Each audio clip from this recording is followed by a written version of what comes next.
Welcome back to Cinema Daily US. Today I'll be discussing with you Pablo Larraín's Maria, presented at the 81st Venice Film Festival.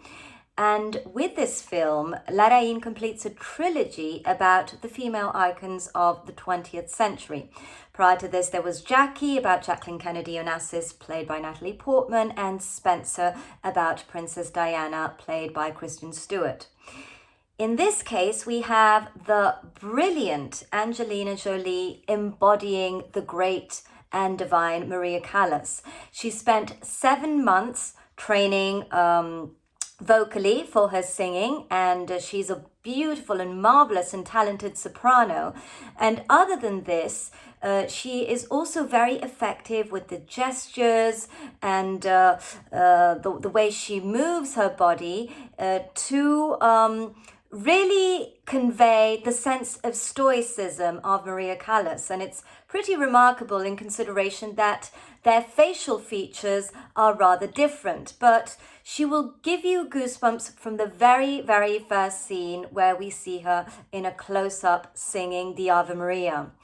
What Pablo Larraín is doing with this film is he is probably somehow following what Franco Zeffirelli did in his 2002 Callas Forever. Basically coming up with a fictionalized biopic, a what if, obviously in a different manner. We are in 1977 in Paris, in the apartment of Maria Callas. And in this case, we witness, obviously, her last days when her voice was no longer the one of her glorious days. And Maria Callas suffers very much. She is alone. She is sheltered by her butler, Pierfrancescofavino, her housekeeper, Alba Rohrwacher, as she experiences her days between reality and the figments of her imagination, also through an imaginary interview that is led by a journalist, Cody Smith McPhee, named as the pills she is taking, Mandrax. In all of this, we also have flashbacks to her glorious days, and also to the tough times she experienced as a teenager during World War II in Greece, when her mother offered her and her sister Valeria Golino to Nazi officers. And of course, something that isn't neglected but is very present is the tormented love with Aristotle Onassis, Haluk Bilginer.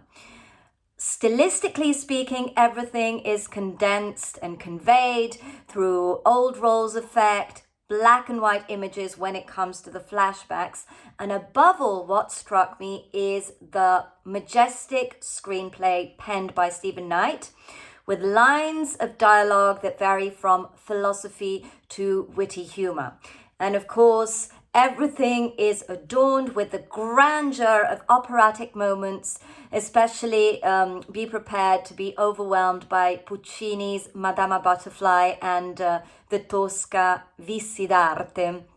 So what I can say is that La Divina Maria Callas is brought back to life by the divine, equally divine Angelina Jolie.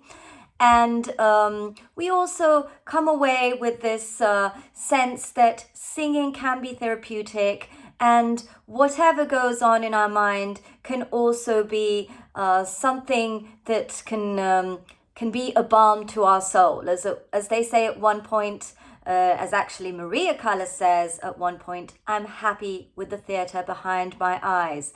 So it's a very evocative, melancholic, distressing but beautiful and inspiring film.